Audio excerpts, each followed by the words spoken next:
E aí, meu povo, aqui é o Israel Branco, do audiofílico.com. Nesse vídeo a gente vai falar um pouco sobre, vai ser um vídeo até um tanto longo, na verdade. A gente vai falar um pouco sobre cada função que existe em uma obra audiovisual. Existem vários tipos de obras audiovisuais, mas a gente vai partir aqui de um pressuposto bem longo, que é a obra cinematográfica. E normalmente é muito comum você ver em filmes, especialmente filmes com menor orçamento, essas funções sendo combinadas em uma única pessoa. O ideal, em um mundo perfeito, com orçamentos limitados, seria ter cada pessoa para uma função diferente, só que muitas vezes não é viável e isso nem vale a pena muitas vezes, para falar a verdade. Então a gente vai passar muito rapidamente aqui. Em vídeos futuros a gente vai falar um pouco sobre profissionais da área, exemplos específicos de pessoas que trabalham, mas nesse caso eu quero só introduzir para vocês o que cada um faz em cada uma das áreas. Para começar, eu vou primeiro falar sobre o desenhista de som. O desenhista de som, ele nada mais é do que aquela pessoa que tenta dirigir o som, vamos dizer de certa forma. É engraçado porque a gente tem o termo diretor de arte, diretor de fotografia, o próprio diretor que está liderando a equipe do filme, mas nós não temos muito o termo direção de som para um nível criativo. O termo direção de som existe em um nível técnico, mas quando você quer falar em um nível criativo, normalmente se fala de sound designer ou desenhista de som. E basicamente essa pessoa vai pegar os elementos sonoros, ou seja, voz, fala, efeitos sonoros, ambiência, silêncio, ruído, e vai tentar entender como isso funciona na linguagem daquele filme e como isso pode ser usado expressivamente em conjunto com outras áreas para chegar ao objetivo comum, que é o efeito gerado por aquele filme, o discurso construído por aquele filme e por aí vai. O outro termo é direção de som. Esse é um termo já até um pouco menos utilizado e normalmente ele é utilizado de uma forma técnica, quase como se fosse uma produção de som. É uma pessoa que coordena, em geral, né, o que eu vi até hoje de ser utilizado esse termo, eu posso estar enganado, mas é uma pessoa que coordena uma equipe de som normalmente um pouco maior, ou que está ali supervisionando as equipes de som mesmo na pós ou durante a produção. É um termo um pouco menos utilizado no Brasil, pouco utilizado na verdade no mundo todo, para falar a verdade, porque normalmente quem faz o cargo de direção sonora ou direção de som é a pessoa que está como técnico de som. E o que é o técnico de som? O técnico de som é a pessoa que fica com o gravador e o mixer e controla os sinais que vêm dos microfones e muitas vezes faz até um pré-mix ali já no momento da gravação. É uma pessoa que tem que olhar o sinal e tem que saber onde é que estão problemas. Muitas vezes é uma pessoa que tem que ter algum conhecimento de resolução de problemas na área de eletroacústica, na área de entender como é que o equipamento funciona. Junto ao técnico de som estão as pessoas que são microfonistas. Os microfonistas, eles nada mais são do que pessoas que vão atrás do som, né, que posicionam o microfone no lugar correto. Normalmente você não vai ter microfonistas para microfones que estão plantados ou atarrachados em algum lugar, como microfone lapela, né, por exemplo. O microfonista, em geral, vai trabalhar muito bem com o microfone shotgun e acaba sendo essa pessoa que está em diversos cantos da cena, tentando apontar esse microfone shotgun para a fonte sonora correta. É um trabalho muito físico, é um trabalho que precisa de uma preparação muito grande, é um trabalho que pode dar muita dor nas costas, pode dar muito estremelix segurando a vara de boom, e é um trabalho que a pessoa tem que estar muito bem preparada para fazer. Normalmente você encontra no trabalho de microfonista pessoas mais altas, para poder chegar em alguma altura específica, mas eu já conheci muitos microfonistas que eram mais baixos e que fizeram um trabalho muito bem feito.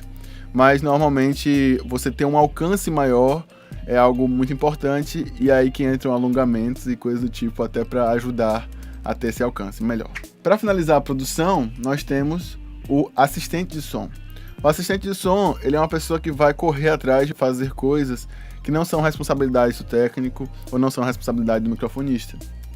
Essa pessoa vai descarregar cartões, carregar baterias, enrolar cabos e arrumar bastante coisa ali, ajudar para encher boletins de som. É uma pessoa essencial, muitas vezes, dependendo da rapidez que seja necessário acontecer o filme. Eu já vi muitos filmes de baixo orçamento serem feitos sem um assistente de som, mas muitas vezes ele está ali, acelera o processo e impede que alguns problemas aconteçam com a captação de som. E aí a gente tem essa pessoa que não é exatamente do som, mas que é o logger. O logger, ele é a pessoa que vai exportar arquivos, organizar no computador e muitas vezes também a função do logger sincronizar o áudio e o vídeo. Muitas vezes essa função é da pessoa que edita o som ou mesmo da pessoa que edita o vídeo. Mas eu já vi algumas produções que a pessoa que faz o logging é a pessoa que corre atrás também de sincronizar o áudio e o vídeo. É uma pessoa importante, é uma função importante, porque você tem que ter arquivos bem organizados, porque pode dar problemas no backup do som, e aí pode dar problemas de perda de arquivo. Antigamente, há alguns anos, hoje em dia já não mais isso acontece com grande frequência, o logger ele tinha que pegar as fitas magnéticas e transformar em alguma coisa mais utilizável para fazer a pós-produção. Existiu aí na década de 2000, talvez década de 90, um período onde você editava em digital, mas capturava em analógico, né? Então o logger ele precisava fazer essa transformação do analógico para o digital. E hoje em dia ainda existem algumas pessoas que gravam em analógico e essa transição de analógico para digital muitas vezes ainda é feita. Apesar de que quem grava em analógico hoje em dia muitas vezes quer também editar em analógico para não perder essa textura analógica que algumas pessoas gostam, né? E aí vem o editor de som. E o que é o editor de som? É aquele que vai colocar cada um no seu quadrado. É a pessoa que vai pegar as unidades sonoras, os sons específicos e colocar no ponto específico da linha de tempo e fazer com que tudo esteja no canto correto. Durante a edição você tem uma coisa chamada Kill Sheet.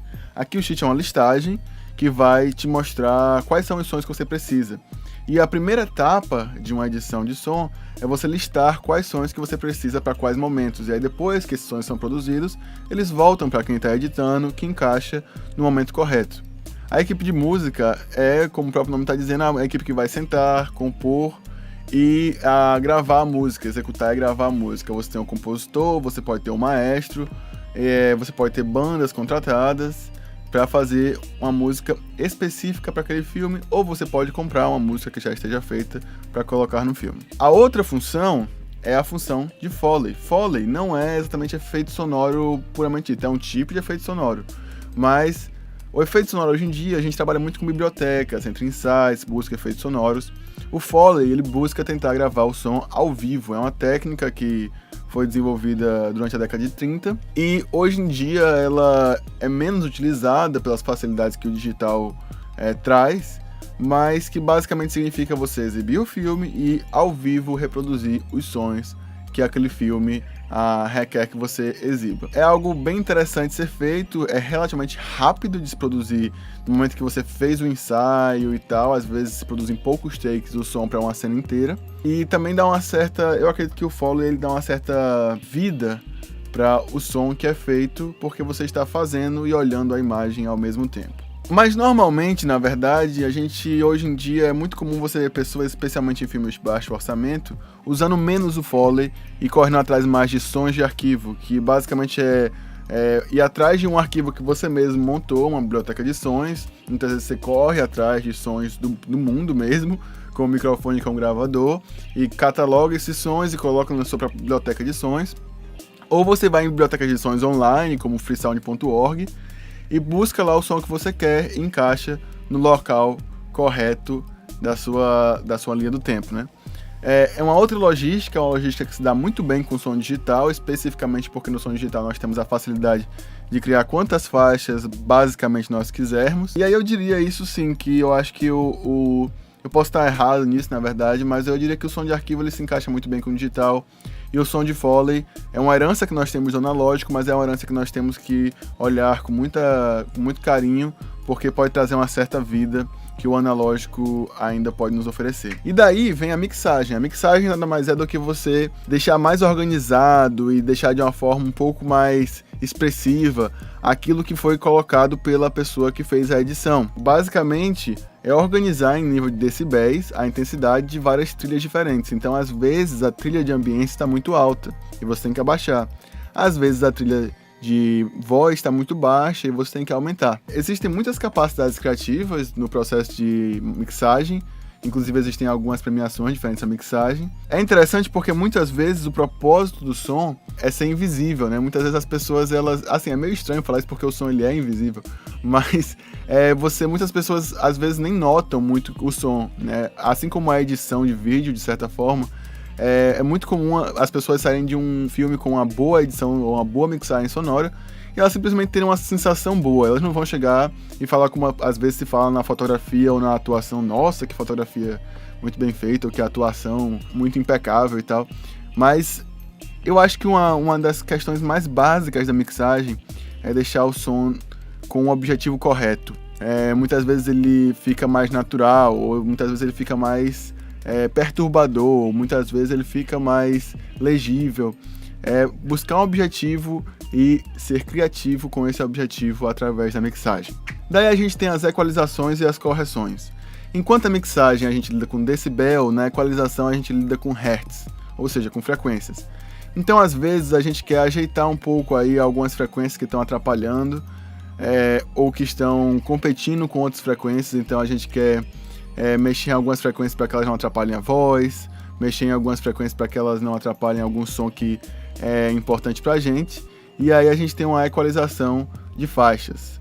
E também a gente tem algumas correções, muitas vezes tem som de vento, muitas vezes tem algum som agudo intruso ali de algum sinal, por exemplo, há alguns anos, isso não é um exemplo mais tão comum hoje em dia, mas há alguns anos a gente gravava som, e você tinha aquela TV de tubo, e ela soltava acho que era 17 kHz, alguma coisa assim, e era audível, isso ficava na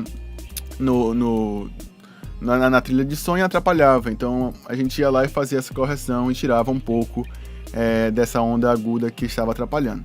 Então existem diversas correções, às vezes transições também para fazer nessa última parte aí antes da masterização, que aí isso seria algo bem para realmente polir o som e organizar nesses últimos momentos.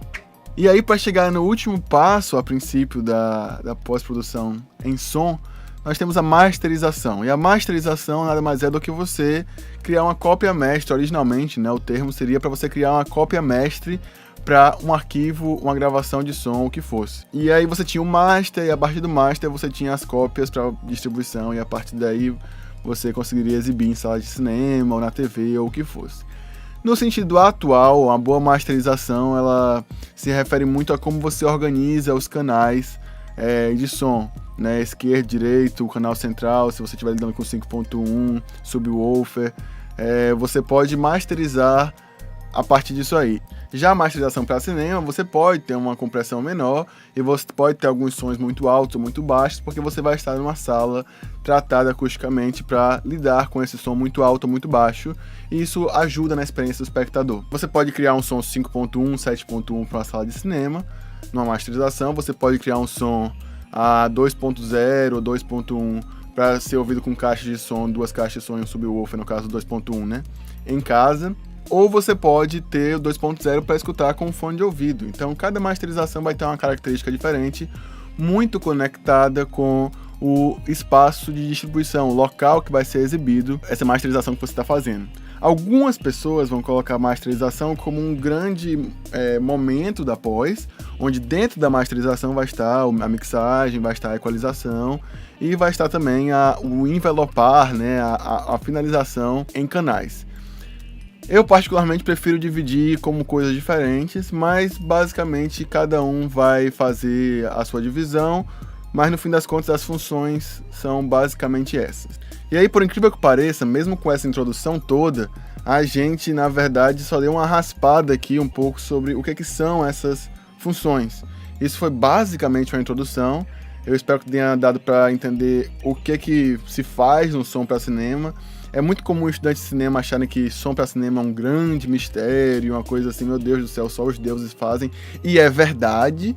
E aí, se você quiser entrar, parabéns, você está entrando numa coisa aí bem maluca, mas bastante bacana também de você ver algo sendo construído para cinema, o som do cinema, né? Bom, por enquanto é só. Se você tem alguma dúvida, coloca nos comentários. Se eu souber, eu respondo. Novamente, se eu não souber, eu não respondo, e aí você vai procurar em outro canto. A gente se vê por aí. Um abraço e tchau!